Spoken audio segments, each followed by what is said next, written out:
I think this is my most important and vital cast I've ever done from all the years I've been doing podcasts and radio shows and speeches. I hope it's not. I hope I am wrong, but I'm not often wrong. The fact that I'm even on the air today with you is a small miracle. I had great trouble getting my cast together. Usually I just send it to Andy, my title and my subtitles, and I set up the show. That disappeared. And I have no doubt, that was part of a satanically sourced throttling plan that the powers that be were trying to control. But I did get through, so I want to thank you for getting on, for putting up with me, and for listening to me. I know I sound very dramatic today, but I think I am always trying to bring you the truth as America's self-designated intelligence officer, ruthless truth, without any bias or prejudice. And I just think that today what I've got to say is probably the most important cast I've ever done. So please hope you'll like, share, and subscribe this. I'm not trying to be melodramatic. I'm not trying to get subscribers, but I appreciate all of those of you who have supported me and continue to support me. I've been very ill for the last 3 months. I'm still on the road to recovery, still on some meds I'd like to be off of. But I think that what I've got to say today is that important. Another thing that happened is my guest ghosted me. My guest was supposed to be Chase Spears, a former PAO, Army PAO, public affairs officer, who sounds like he's really for the Iran war. It sounds like, I'm not sure, I wanted to hear what he had to say, but he ghosted me as well. So the more difficult it is to do something is indicative of the resistance from evil. See this all the time. If we're doing a house cleaning or something, is the lights go out, the comms go out, the phone stop working. That's very, very common. Yeah, I am a lot better. Thank you. Hi, Cropman. But I'm just I'm setting the stage for what I've got to say today because it's very dramatic. And if you're on my Patreon, or my locals or my X, you're seeing what I'm going to be saying today, and I'm going to explain it in detail. But if you don't know, I pray before every show so that it will go well, and I will be able to tell you truth. But today, in a little bit, I'm going to ask you to pray with me on air. And of course, if you're in the Christ Chaplaincy, Christ Connection Chaplaincy, you see us on Sunday, but most of you aren't. But I'll tell you why first. And I'll also tell you that today's cast is so serious that I already got my family together in a circle and knelt down and prayed already because of what I think is happening. And maybe I'm wrong, and I hope I am wrong. The problem is I'm rarely wrong. I really know what I'm talking about for the most part. But that's what I wanted to put out initially. So the title is Vital. Pray that Trump doesn't nuke Iran. And then we're going to get into why we have to pray for that.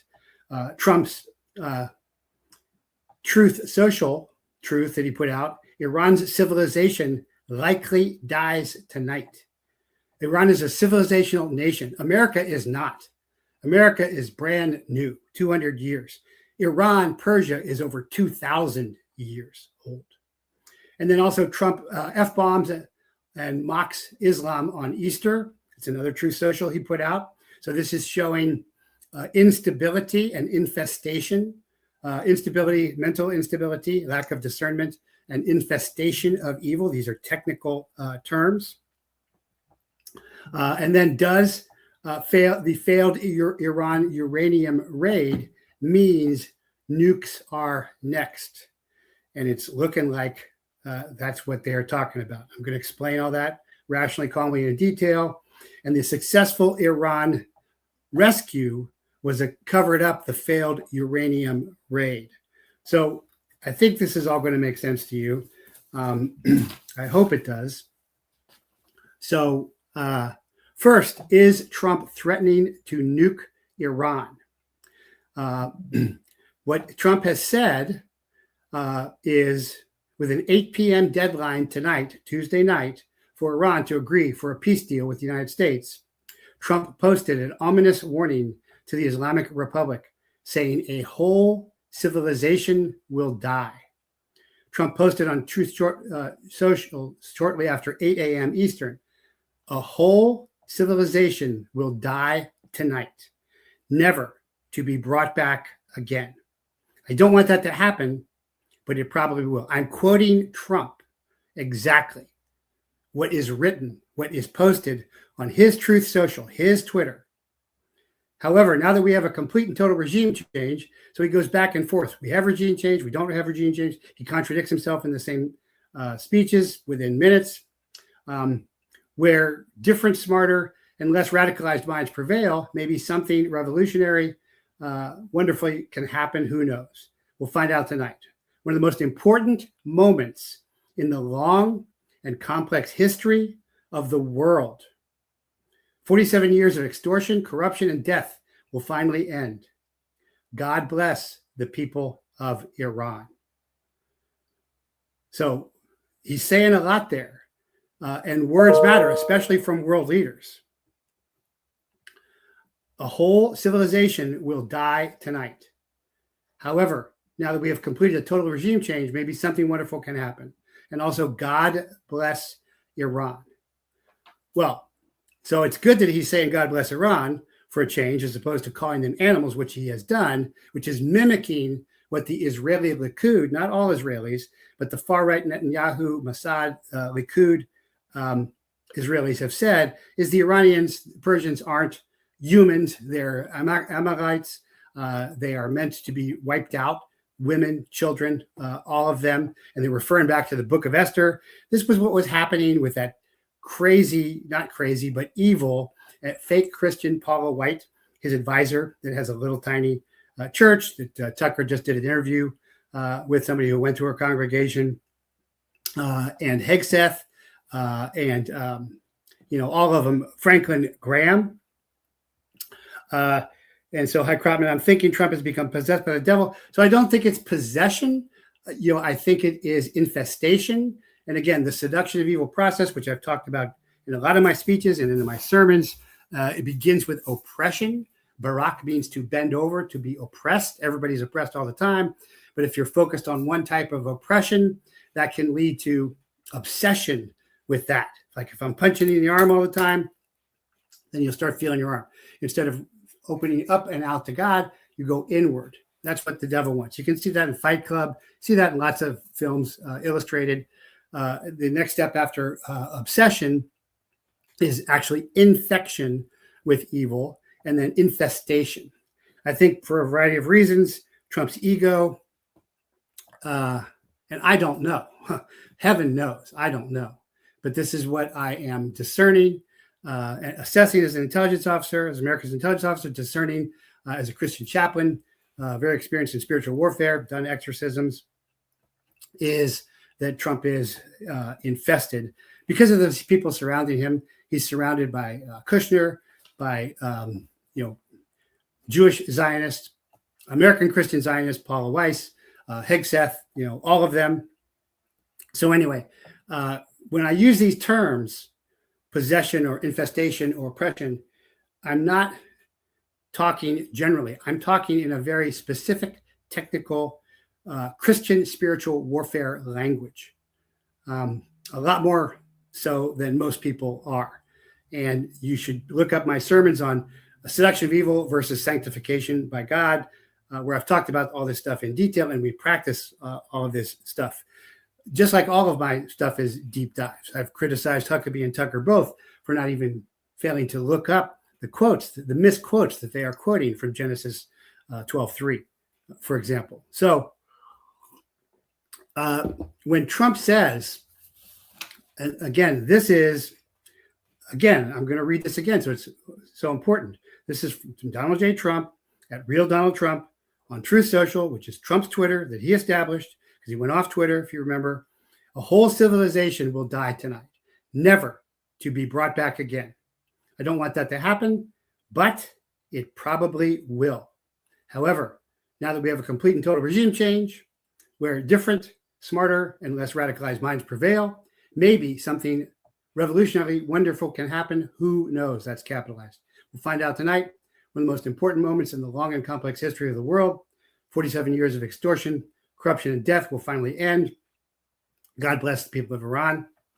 So I'm not saying that Iran hasn't been a leader in state-sponsored terrorism. Israel has too. So has America. I'm not saying that they're the good guys. But I am saying if what he is saying, a whole civilization will die tonight, then if he's going to bring that about, it is most likely through nuclear weapons. It could be through some kind of biological or chemical that I'm not up on, but modern nuclear weapons are really what is capable of doing that. And if that is the case, and they've been talking about it, and a lot of, Jewish Zionists, Mark Levin, like, yeah, let's just nuke them, make it a parking lot. That is wholesale mass murder. That is not Christian. That is not American. This is American Protestant evangelical Christian nationalists and Israeli Likud Zionist satanically possessed, condemning the entire Iranian people of the ancient civilizational nation of Persia to death, military and civilian, child, woman, and man alike, to nuclear death based on distorted Old Testament passages that are now irrelevant because of the new covenant bought by Yeshua HaMashiach, the Christ. This is worse than our nuclear strikes on Japan.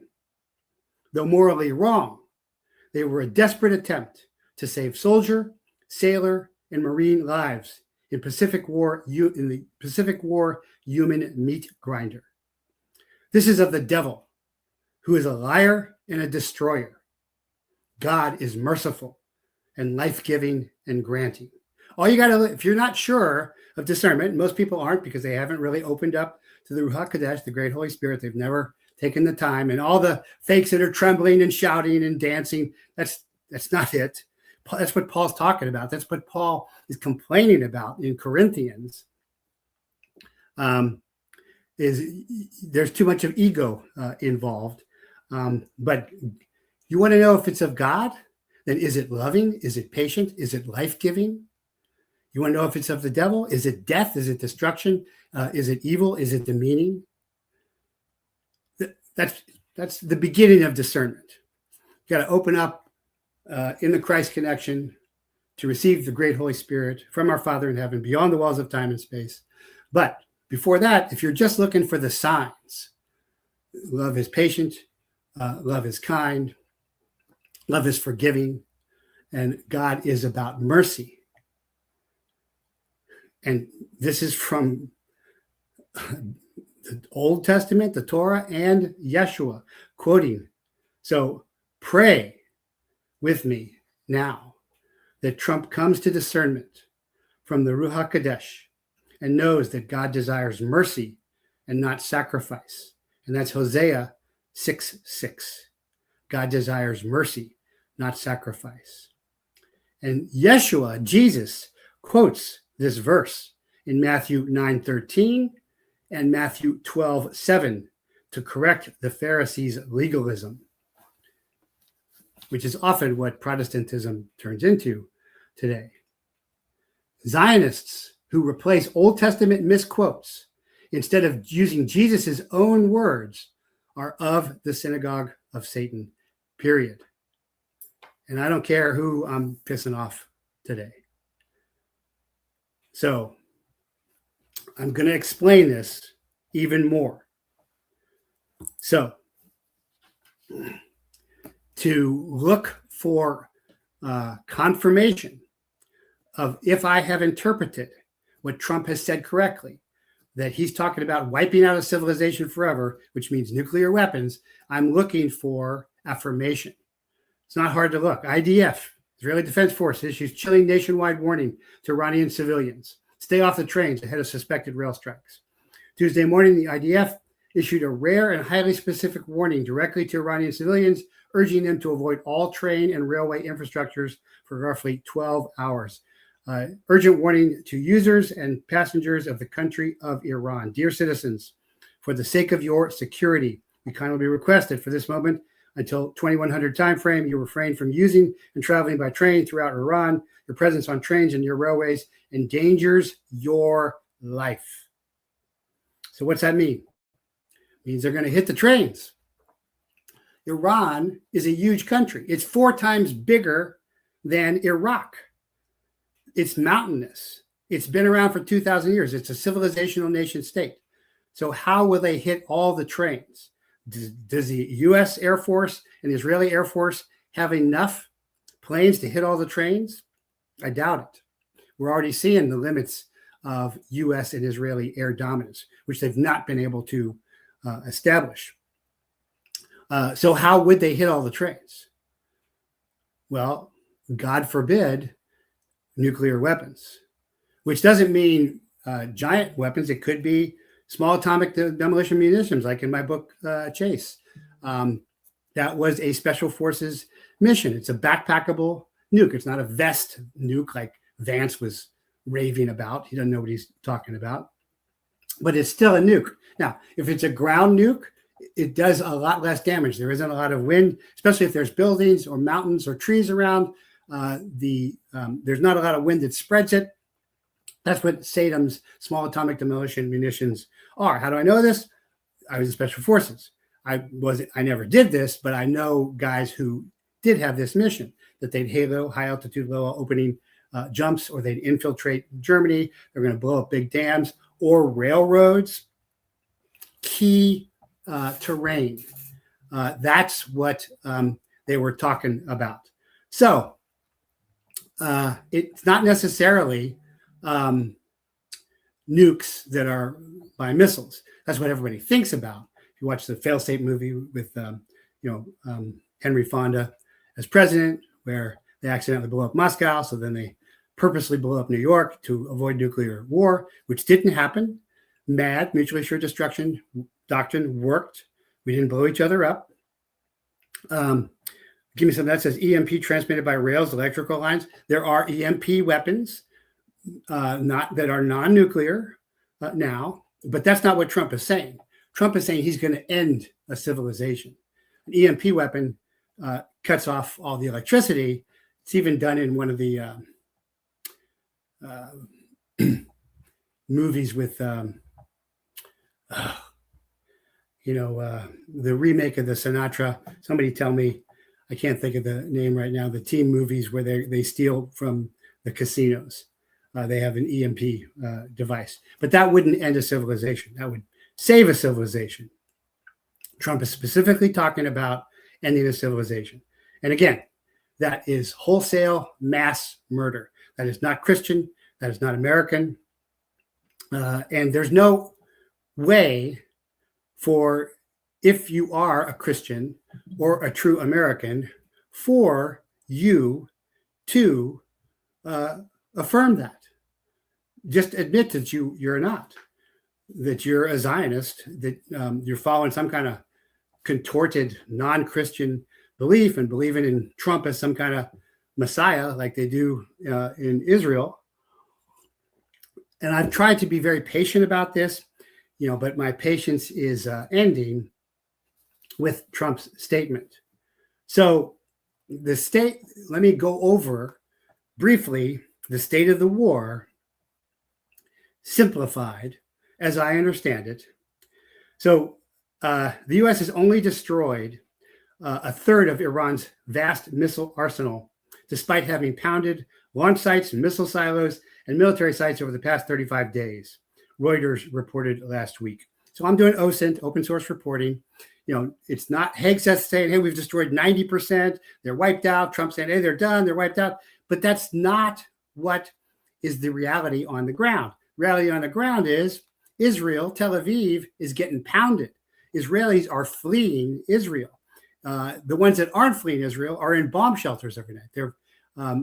They are not able. The Iron Dome is gone. The U.S. defenses are gone. The THAAD systems are gone. Every U.S. base in the region has been hit, maybe not destroyed. Many of the U.S. bases have been evacuated.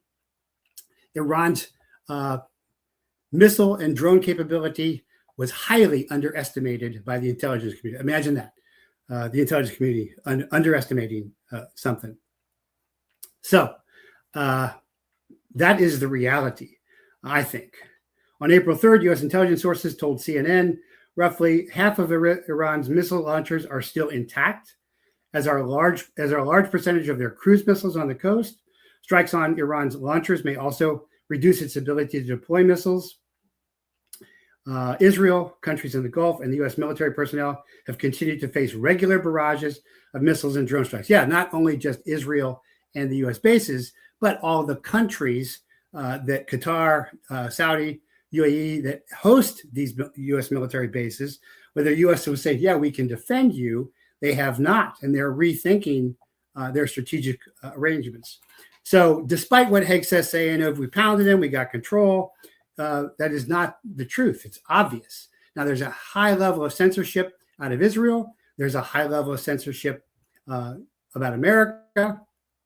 In many cases, it appears that the intelligence Iran is putting out is more truthful than what is coming out of Israel and America. Not that Iran isn't lying too.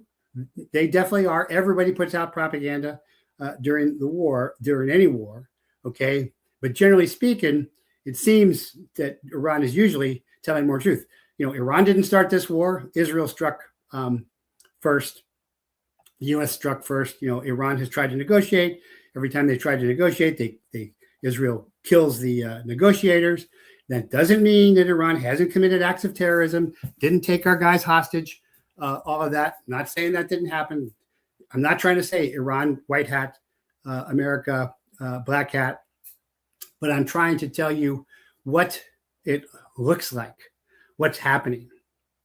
So when Haig says Iranian ballistic missiles and drone attacks are down 90%, their navy's wiped out, 2/3 of their production facilities are damaged or destroyed. Well, that's clearly not true. 90% of their missile and air weapon systems. A missile is anything. You know, a rock is a missile if you throw it. An arrow is a missile, depending on true definition. Have they destroyed 90%? No, clearly not. Why? Because it's all underground. They've been building underground facilities for 40 years. They knew this was coming. This is their whole strategy. And you cannot bomb a country into submission. This is what all the genius generals always think can happen. It never works. It doesn't destroy resilience. It builds resilience. And Trump recently came out and explained that the CIA had given weapons to a certain group, and the certain group was supposed to rise up along with the CIA and Mossad and MI6 Iranian agents in Iran to get the protesters to become the boots on the ground, to arm the protesters for the boots on the ground to do regime change inside Iran, in the cities. Then the weapons were supposed to come down. He didn't say who, but it's probably likely the Kurds up north. But the Kurd, which we just abandoned, our best allies in GWAT, the government war on terror, which we just abandoned when we went with the Syria new president terrorist.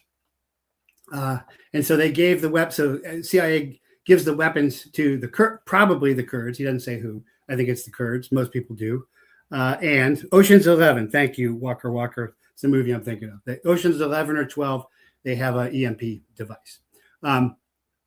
Thanks, guys. But anyway, Trump says we gave them the weapons and they kept them for themselves. They didn't pass them on to the Iranians. Well, surprise, surprise. I've talked about this on my Patreon, patreon.com/Jeffrey Prather, $5 level, Truth Seeker, Created News, Side Warrior, $15 level with special resources, Point Patriot, $25 a month, daily training videos. is drug deals and gun deals are difficult. And there are always guns at drug deals because there's lots of money and the drugs are worth. So I've done lots of drug deals. They're very difficult to do. The movies where they walk up and go, okay, yeah, here's the $250,000. Now, hand me a drug. It's not how it works. Because if you just hand the guy the money, he'll just take the money and shoot you and keep the drugs. Or he'll try and rip you. So it's a very difficult thing to do. And I'm not knocking the CIA guys who were trying to run this. I am sympathizing with them and empathizing with them because I've actually done this. I have given $250,000 multiple times in undercover deals.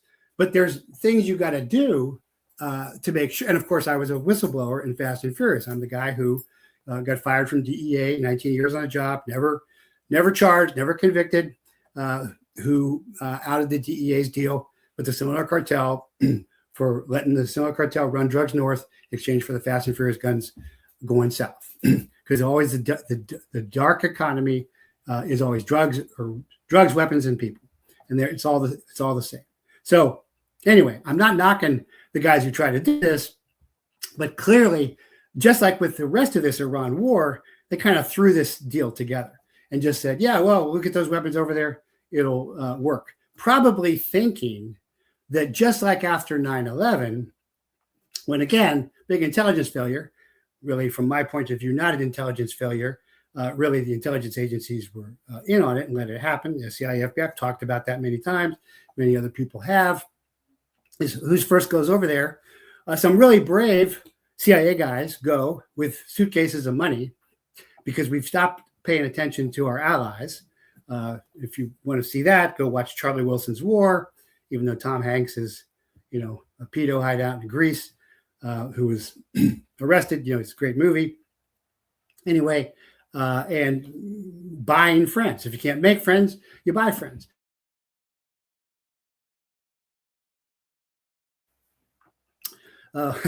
YouTube is currently experiencing some issues. And so they're trying to knock me off YouTube right now because they do not want what I'm saying to be put out. Like I said, I had a lot of trouble getting this out. Please like, share, and subscribe this cast. Really important. Okay? Because if Trump does what I think he's going to do, everything changes. This is a historic night. All right? So anyway, CIA goes into Afghanistan after 9/11, bags of money, buys friends because we've forgotten about our making friends. Special Forces, Operational Attachment, A-Team 595. There's Sergeant Vince McKellar has been on the show. There's a bottle of his horse soldier there signed. And the rest of them go in. Triple Nickel, 555 goes in. They do great rapport building. They're working with General Dostrom, who's been doing this for 40 years. And within weeks, they do regime change. They overthrow the Taliban government. But the reason they're able to overthrow the Taliban government is because they are so remote that the headquarters elements can't control them. So they just do it, which is what Green Berets do. We'll just do it. And then, of course, later on, a team goes south. B team jumps ahead of the A team, wants to get some. A JTACer, experienced JTACer who's not trained, got a new piece of equipment, didn't do a train up, which you always do before you deploy. They're trying to cut my cast off right now, too. Calls in a JDAM on their own position. First casualties of GWAT are self-inflicted because of bureaucracy. So you want to read a great book on that. Swords of Lightning is actually by the Green Beret horse soldiers themselves, much better than the 12 Strong movie. But anyway, and they look up my shows on the Prather Point, jeffprather.com, where they've been on the show. Will Summers, Vince McKellar, heroes, legends, giants of the field. Anyway, they probably thought, well, that worked. We'll do it again because everybody fights the next war like the last war, except everything's changed. There's no Dostrom anymore. And we have, as we always do, hung out the Kurds, just like we hung out the Montagnards, the Hmong people as well. So when all of a sudden they rush weapons over to the Kurds and say, hey, we've abandoned you. We've let your enemies become president of Syria. But here's some weapons. Now hand them off to the Iranian citizens so we can have boots on the ground, so we can have regime change. And the Kurds, I think it's the Kurds, he doesn't say, is like, yeah, sure, thanks. I think that's what happened there. And so when regime change fails, the boots on the ground fail. The only way to ever really obtain regime change is not by aerial bombing, accepting nuclear warfare. Aerial bombing never reduces resistance. It builds it. So the Iranian people who didn't like their theocracy and who wanted Coca-Cola and jeans and rock music and were sick of Khomeini and everything, and they have parties where they're dressed up and in their miniskirts and everything, they kill Khomeini, they kill a religious leader. So what's that do? We just killed an old man with cancer. I didn't like him that much, but I sure don't like you Americans and Israelis coming over to my country and killing my spiritual leaders. And then they keep killing everybody else. So what happens in Iran is resistance builds. And then what happens is they're being bombed, and they don't have electricity and they don't have water. Well, they got to come together. And so the young people who don't like the theocracy are now hanging out with the old people who don't like the theocracy, and the resistance builds. So everything that Mossad and Israel is having Trump do is exactly the opposite of what should be done in this situation. And it's obvious, but genius generals are politicians running this stuff, and there's a Constellation staff around Trump that is controlling all this. So he doesn't hear any of this. My dear daughter was asking me, why didn't Trump know this? Well, we watched the Melania Doctrine documentary the other day. I'm like, did you see Melania talk to any common person in that document? No, they don't. The kings and nobility don't. So they don't know what's really going on. So Russia and China are giving intelligence to Iran, space-based real-time intelligence of where our stuff is. So that then really activates the underground missile systems. And missile means anything that is in the air. Could be a rock, could be a drone, could be a drone swarm, could be mini drones, could be mothership drone releasing is when I'm saying that. Iran has blocked the strait to the U.S., Israel, and allied vessels, but the rest of the Iranian strait, the Strait of Hormuz, is open. They've had to pull back the carriers. So, again, my unbiased, ruthless truth assessment as an American veteran and Christian and patriot is to give you the truth. Just like if I was still working for the 2nd Battalion, 7th Group Commander, I'd be giving him my best assessment of what's going on. Best assessment, we're losing. Just like I've said in Ukraine, CIA's war. Ukraine's been losing. What do you hear all the time? We're winning. I'm like, well, and we're supporting Nazis, as of Nazis. It's the truth. And who's sending us off Nazis' guns? Israel. Tavor bullpup rifles. And when Israel and then Trump says, we're going to kill an entire civilizational people simply because of whom they are, that's exactly what the Nazis did. That is condemning an entire people to death. That is not Christian. In no way is that Christian. Can call it American Christian Zionism, Protestant evangelism. It's not Christian. It's anti-Christic. It's of the Antichrist. It's of Satan. And if you're still thinking this, wake up. And it's not American. That's not who we are. We kill the bad guys and give chocolate to the kids.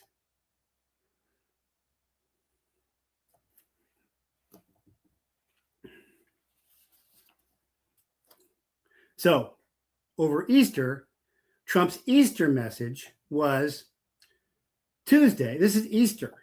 Tuesday will be Power Plant Day and Bridge Day, all wrapped up in one, Iran. There will be nothing like it. And then he says, and this is Trump. So I don't cuss on the air. although I'm fluent in soldier. Believe me, you go on the range with me, you'll hear me, okay? But open the fucking straight, you crazy bastards, or you'll be living in hell. Just watch. Praise be to Allah, President Donald Trump. That's what he said. All right? So, the important thing to understand is, why did he say it? And why now did he say it? Well, here is my intelligence information assessment of why I think he said it. And again, this is on my Patreon. You can look at Truth Social. You know, the great thing about getting my Patreon.com, Jeff Prather, is everything I'm saying you can look up. It's right there. You can follow the whole show.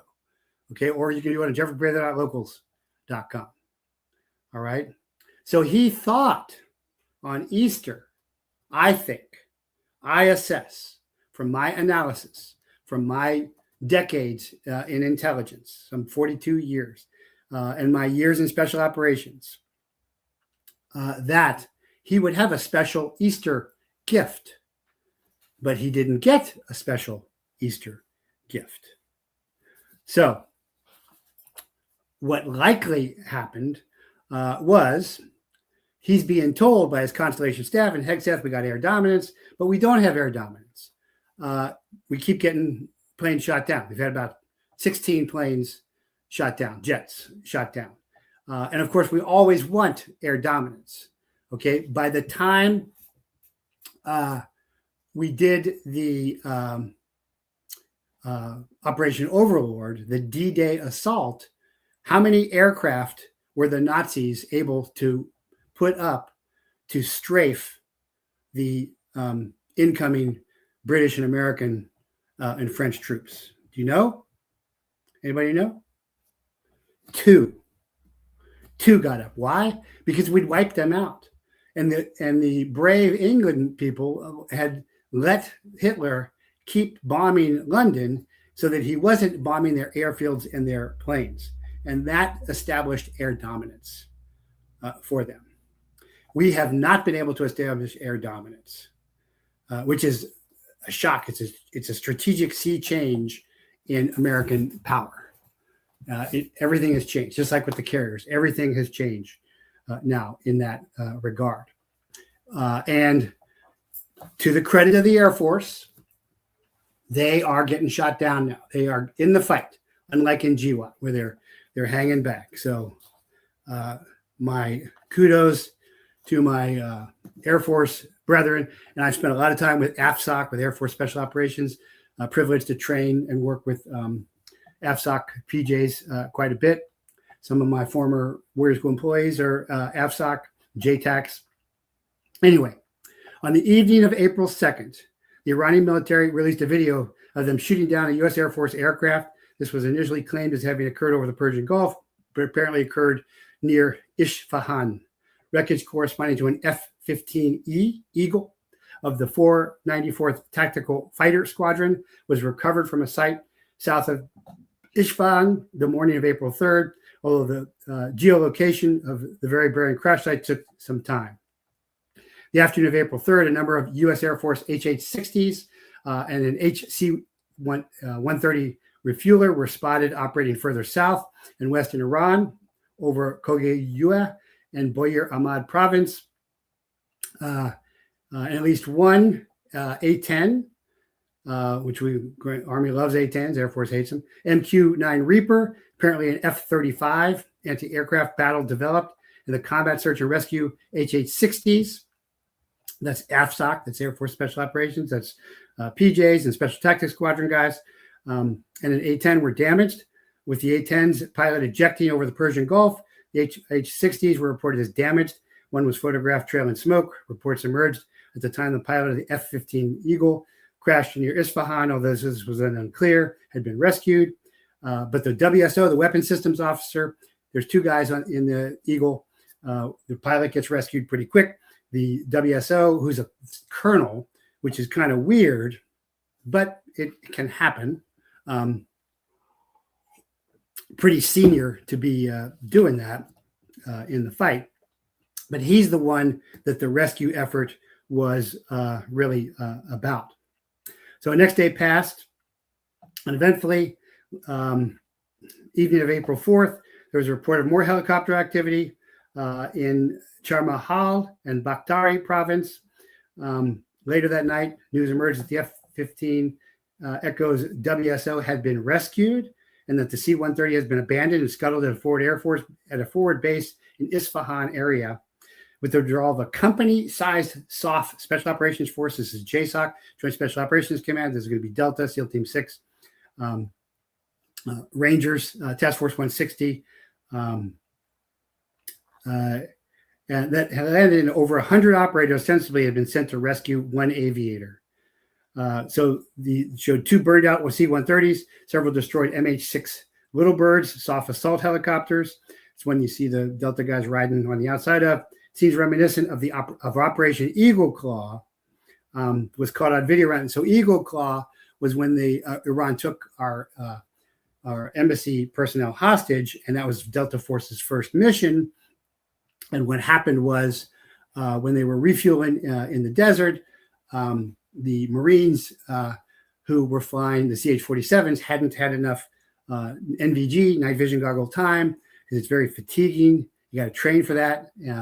And one of the CH-47s sliced into one of the C-130s, and several personnel were killed. No Delta operators were killed. They all got out, but the Iranians were very triumphant to show the C-130s down. Now we've got more C-130s burning again in the Iranian desert. So that is a memory to them, and that's a success for them, and it's a bitter failure for us. So that analogy cannot be ignored in this. But, and congratulations to AFSOC and everybody else who did the CSAR, Combat Search and Rescue, because I was following that real closely. Because they got the pilot right away, and they got the WSO, Weapons Systems Officer, Colonel, a little bit later. There's a lot of holes in this story. The first is he travels like 100, 110 miles over rough country, mountains in like a day. Nope, that ain't happening. Nobody's that fit. That would not even, a CAG guy is going to be able to do that. Certainly not somebody who's been injured or wounded in ejection. Those ejections are tough. Secondly, that a huge directed action SOF force, Special Operations Force, landed near Isfahan with assault helicopters and heavy transport aircraft to rescue one fugitive airman is nonsense. This is so true. Anybody who has experience in SOF, as I do, and JSOC, as I do, and SOCOM, as I do, that's not how you do it. That's not how you rescue one guy. Not because the U.S. Air Force won't go to extreme lengths to recover isolated personnel. It can and will, but because that's absolutely nonsensical way to accomplish the mission. Totally inappropriate force package for a mission to go in, extract a single person. The big signature, you want a little signature. So that means that task force, that SOF task force was there doing something else. And I'm not breaking anything here. This has already been talked about for days by other people. I'm explaining to you why I think Trump may actually use nuclear weapons tonight, which I don't think people have talked about. So how are the pilots actually covered? In all likelihood, exactly the way you would expect. U.S. Air Force PJs, and I've done a lot of work with the PJs. I'm really privileged. I got a PJ coin in long-range helicopters under cover of darkness. Rescue force probably recovered the pilot from Isfahan late at night on April 2nd, 3rd. Were caught in daylight as exfiltrated, leading to the aforementioned anti-aircraft battle. In the morning of April 3rd, in high-risk refueling over Iranian territory. It was filmed by many Iranians on the ground. An A-10 trying to clear a path for the helicopters. A-10 is a slow-flying, close air support jet that the Army loves, that the Air Force hates.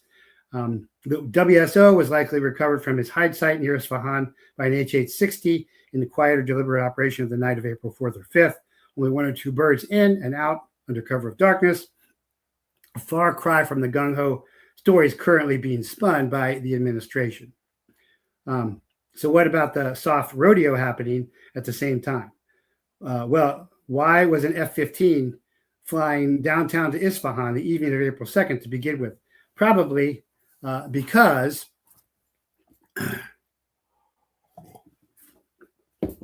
there was a huge mother of all special operations direct action raid planned in Isfahan area for the night of April 4th and 5th, likely going after enriched uranium, an underground facility in the region. Now, I've talked about this. I've put this on my Patreon. Looks like an impossible mission, but CAG guys have done impossible missions before. What do I know? And the Iranian air defenses around birds and sizable force of operators via C-130. And these aren't just C-130s, regular C-130s that, paratroopers 82nd. I jumped out of. These are MC C-130Js and Echoes and C's commandos that have those are special operations C-130s, by the way. They're not just simply modified C-130s. So the Air Force cashed its check on claims of air superiority, went into strike package, and lo and behold, one of the F-15s went down because the reports of the demise of Iranian air defense network has been greatly exaggerated. So the operation went ahead anyway and inserted the soft task force the evening of April 4th. I strongly suspect this force was immediately discovered by Iranian drones because we've seen the power of drones. And I'm actually on my Patreon going to talk more about that, about avoiding that.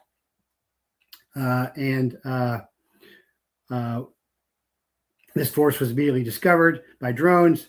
And while they were searching for the WSO, because 5 transport aircraft, including at least 2 MC-130s, about what would be required for a bunch of little birds and a company-sized element of operators with equipment landed in the desert, 50 miles from Isfahan in the same general area where the WSO was taking cover. And so if you don't know, the little birds are disassembled. You can assemble them in about 10 minutes. Somebody on X was like, Trump announced this big secret that you can assemble a little bird. Anybody in Spec Ops knows that. It's not, do it all the time. Nothing new about that. But the story that they were there to rescue the WSO was concocted at the time to cover the disastrously failed raid. Because this was a giant. This may be the biggest raid package that JSOC has ever put together. Probably is. And were logistically implausible claims that the task force had been rescued by 3 additional aircraft after 2 C-130s got stuck on the ground. So it looks like the C-130s got hit, damaged, landed, then they put them together and they blew them. That's what I think happened, which is what you should do, especially Spec Ops C-130s, MC-130Js or C's commandos. So claims that a large battle took place appeared to be simply exaggerated. Video has emerged of a single group of Iranian militia killed in a drone strike. So again, the U.S. government and Hegseth are lying to us because they don't want to say we didn't. We got the pilots, yeah, and God bless them for getting the pilot and the WSO. Awesome, but they don't want to announce that this was a failed raid. Back in the day, when Operation Eagle Claw failed, they did announce it. Now we don't even get that. But the reality is, and this is probably why Hegseth fired General George, U.S. Army Chief of Staff, and he's been firing. He just fired the Chief of Chaplains. He also fired, because I think the Chief of Chaplains was like, Jesus wouldn't condone this war. The Pope has come out and said, this is not a just war. I wrote a Substack into the sermon. This is not a just war. Likely,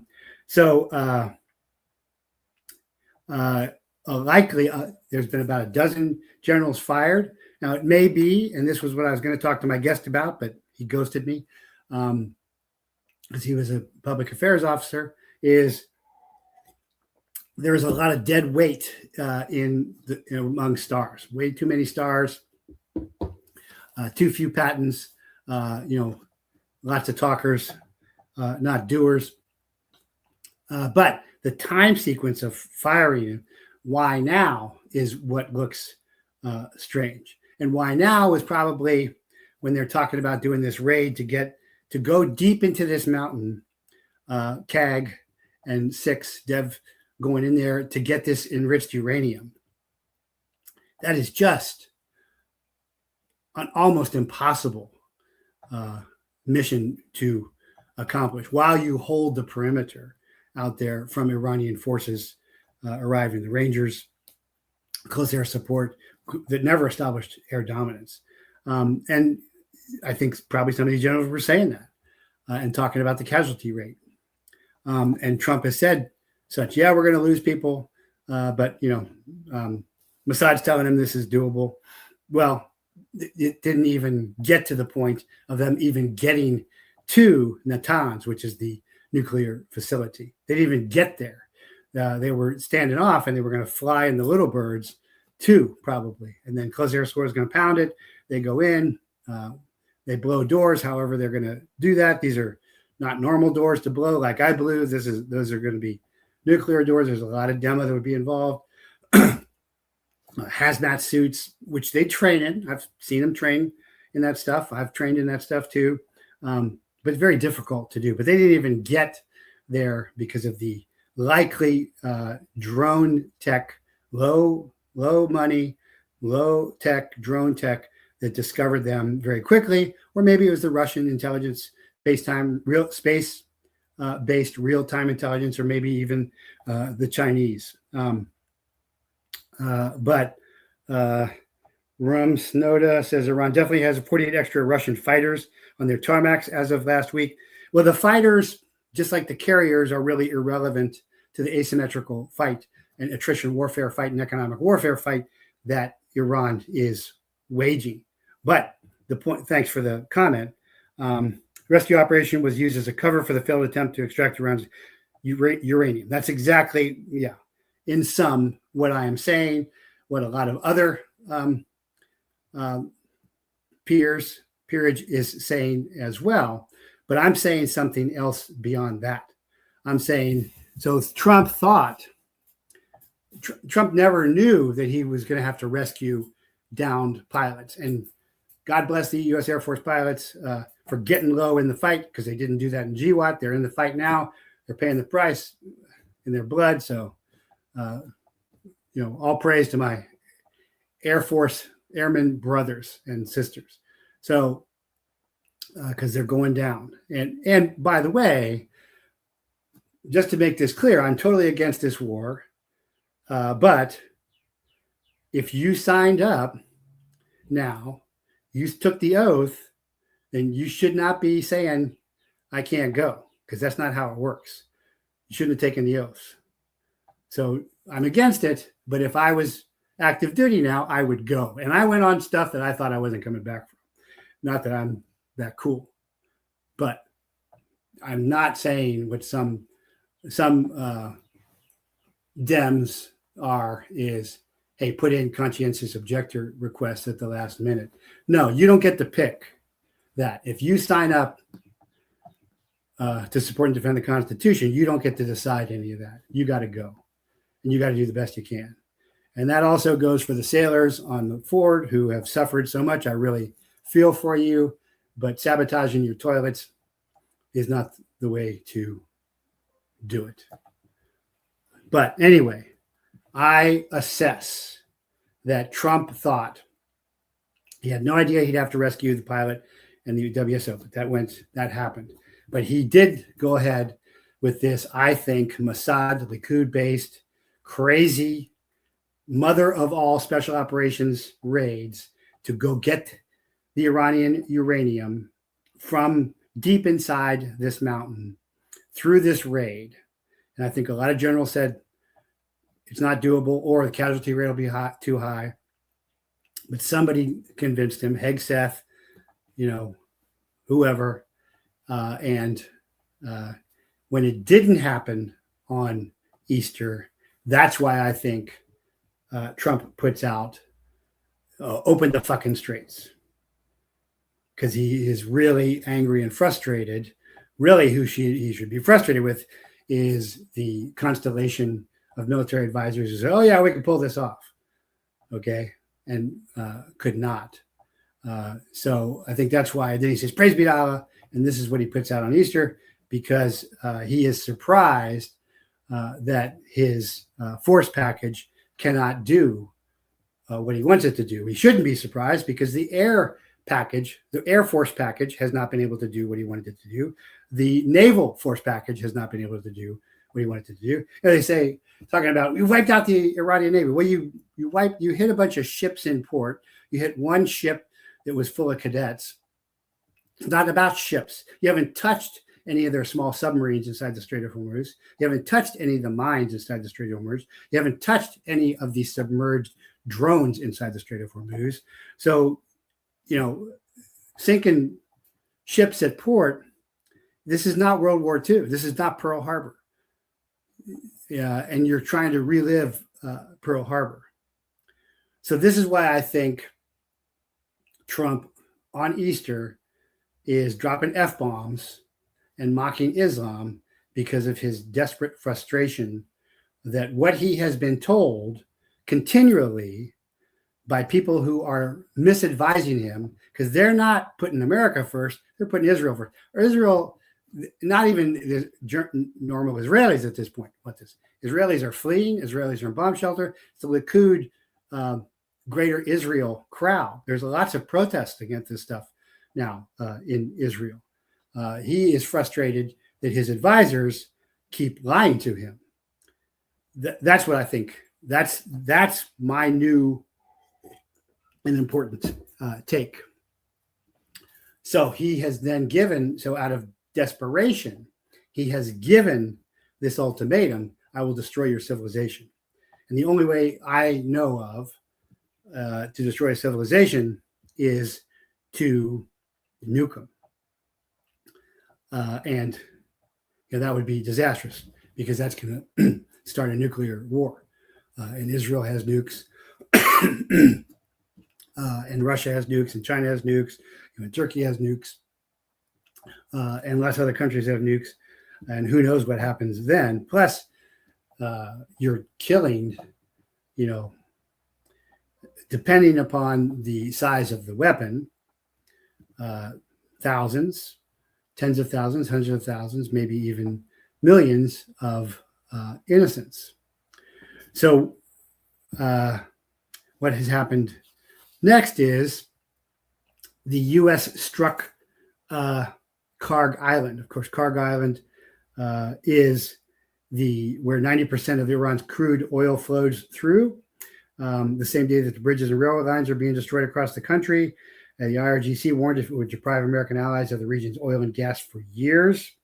Karg is where oil leaves Iran. Asuleya and Mashara are where the oil becomes molecules, have now both been destroyed. And molecules don't care about countries. The IEA calls this the largest supply shock in the history of the global oil market. They measured barrels. The binding constraint is not barrels, it is molecules. And molecules do not respond to the mechanisms that clear oil shocks. You cannot release strategic reserves of polypropylene because no country has ever stockpiled it. So oil makes polypropylene, oil makes plastics, lots of stuff. So you get your food, your meat from the market wrapped in plastic, it's from oil. You can watch Landman, learn about that. You cannot release strategic reserves of polypropylene because the country has never stockpiled it. Can't substitute U.S. ethane crackers because ethane produces ethylene, but not polypropylene, not aromatics, not butadiene. This is beyond me. And that is quantum chemistry, not economics. You cannot wait for a ceasefire because the Dow CEO said last week that even after the strait reopens, petrochemicals will be the last in the transit queue behind oil, gas, and fertilizer, and the heat exchanges required to rebuild the damaged facilities. This is what Michael Yon's always talking about, is war is followed by disease and famine. That is where we are heading. So what happened today at Karg compounds the crisis in a way nobody is modeling. The destruction of upstream crude export capacity eliminates the revenue Iran would need to fund petrochemical reconstruction, eliminates the feedstock that would eventually flow to whatever crackers survive. The war is destroying the input and output simultaneously. There is no historical precedent for the concurrent annihilation of a nation's crude export terminal, its petrochemical processing capacity, its steel production bases, and its transport infrastructure in the same 5-week campaign. The closest analog is Farben after 1945, and the full restoration of integrated chemical ecosystems required over a decade after World War II to get this stuff going. The IRGC's own threat confirms the duration thesis. They said years, not months. The industry assessment confirms it, so everybody's agreeing. And the Iran war will debilitate petrochemicals for the rest of 2026. That's a very optimistic assessment. This is going to probably go on for a decade. So economic war is escalating, and the United States is escalating it. And Iran then countered and escalated in kind. And Iran just hit Jubail, industrial city, Saudi Arabia's largest petrochemical complex. The zone produces 60 million tons of petrochemicals a year, 6 to 8% of everything the world makes. This is the chemical backbone of modern civilization.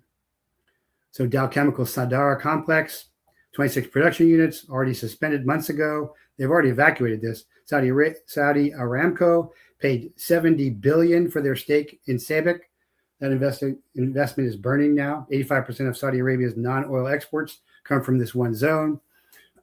Iran didn't hit a refinery. They hit the feedstock that becomes your plastic, your fertilizer, your packaging, your medical supplies. Shortages coming. Again, after the show goes out, the email, click on the Jace link to get discounts. Stock up on your meds, your prescription meds. You're not watching a war. You're watching two countries racing to see who can destroy the other's economy first, while you pay $4 a gallon to watch. That's what's happening.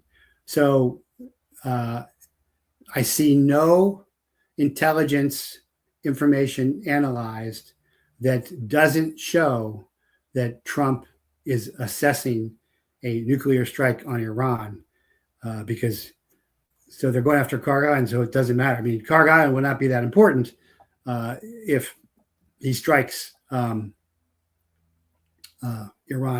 with nuclear weapons, and Iran is striking back in kind. Of course, again, this is unknown territory. This is very dangerous. Let's not forget what the U.S. and Great Britain did in World War II during the bombing of Germany and Dresden. Yeah, no, we're not forgetting that. The Dresden firebombing was worse than Hiroshima and Nagasaki. It's not what I'm saying. It's not what I'm talking about at all. Try and follow what I'm saying here, okay? It's really important. Bibi went so far as to disown Israel's involvement in the aggression last week, describing it as Israeli a U.S. operation to a U.S. only. Yeah, a little late for that as well. So just taking a look at comments here because I want to answer those. One pilot has been taken prisoner. Iran reached out to the mother. So I've seen those POW reports. Some of them look real authentic, but it does not seem to jive. So I am not. There's a lot of stuff I'm not reporting right now because I can't assess it or I assess it negatively. Iran is lying about stuff too, I think. But it's also interesting to note that gunmen attempted to storm the Israeli consulate in Istanbul terror attack. Israel said, we appreciate Turkish security forces' swift action in thwarting the attack. So 3 guys with long guns attacked the Israeli embassy in Istanbul. And again, the question becomes, why now? Well, Turkey has been trying to act as an intermediary between Iran and the U.S. And so if these are ISIS fighters, as most intelligence is indicating, or this is a Mossad false flag operation, why now is, again, to push Turkey into one point of view. Timing is everything. The questions are who and why now. The answers, respectively, are unknown and to shift the balance of power on the eves of Trump's potential nuclear strike. So that's what I think is happening. And that's what I wanted to go over in detail with you. And so, again, to sum up, I think Trump's secret raid to get the uranium failed. They got the pilots, which is great. I don't think Iran has POWs, U.S. POWs, prisoners of war. But the raid failed. They didn't even get to the mountain, much less get inside the mountain. I think he was very frustrated with that. I think that's why he drops an F-bomb on Easter. And I think that's why he is now threatening Iran with a civilizational destruction, which means he is going to nuke Iran. And I think he's being fed this by Israeli Zionists and American Christian Zionists. It is, I mean, it's hard to believe, but I'm taking this very seriously. I hear, Trump says all kinds of stuff all the time. And, I basically like Trump. I voted for Trump. He's always bragging. And that's fine. That's blowhard. But what he's saying now seems to resonate.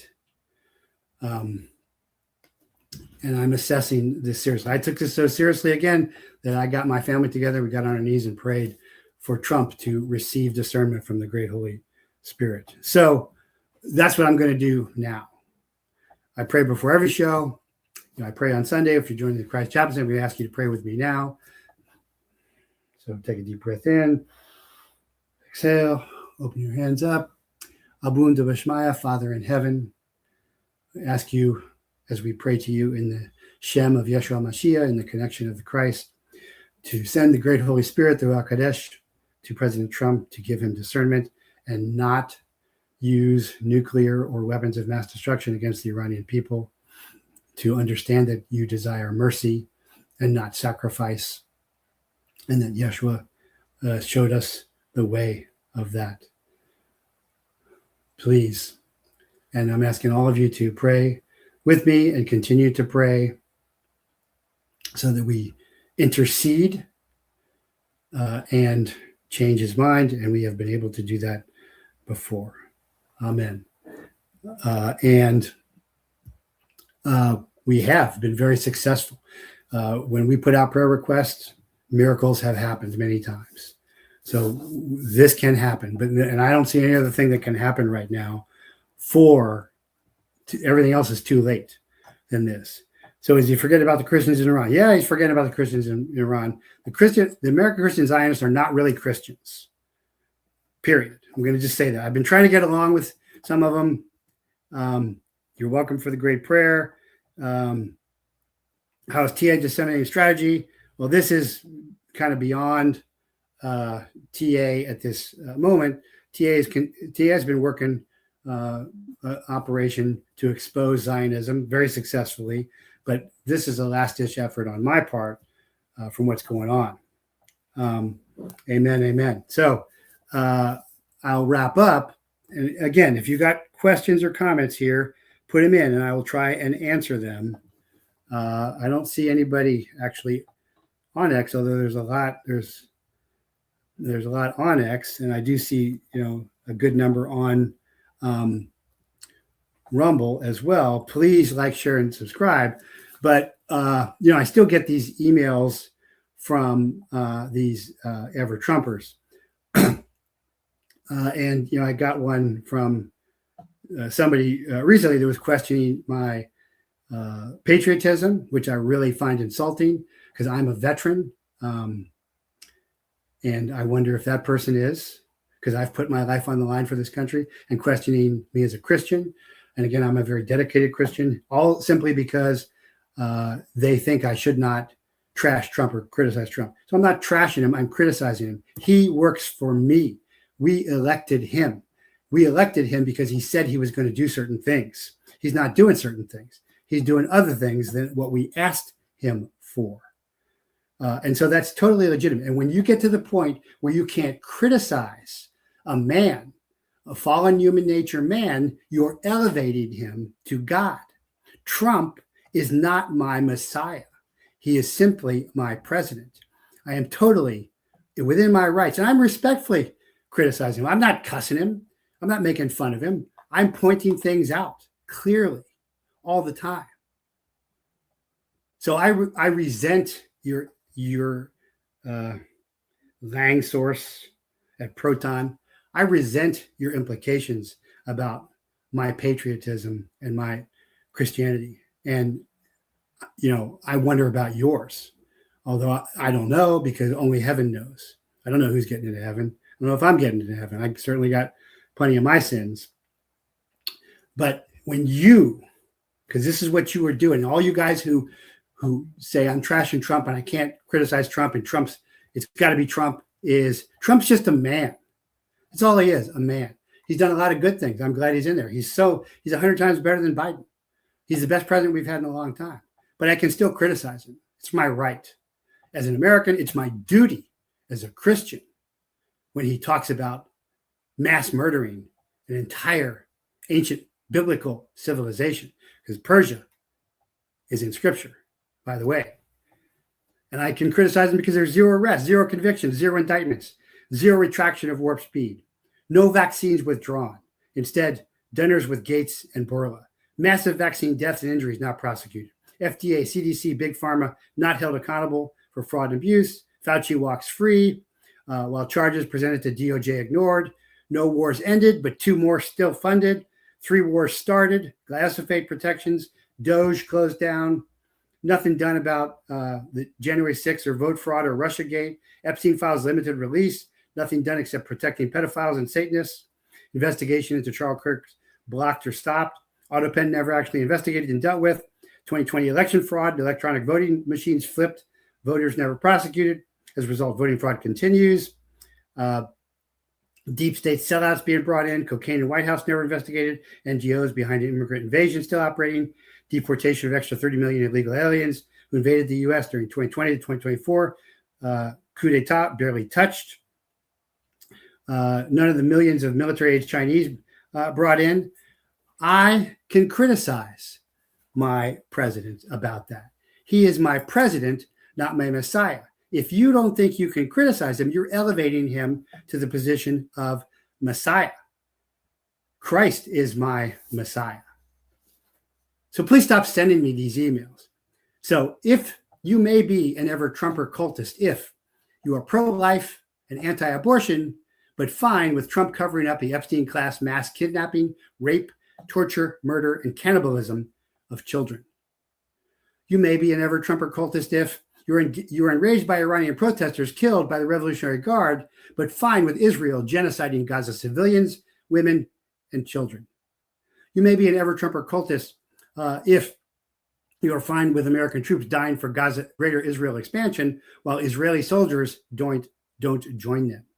You may be an ever-Trumper cultist if you are against LGBT and trannies, but are fine with furries and preteen pageants at Mar-a-Lago.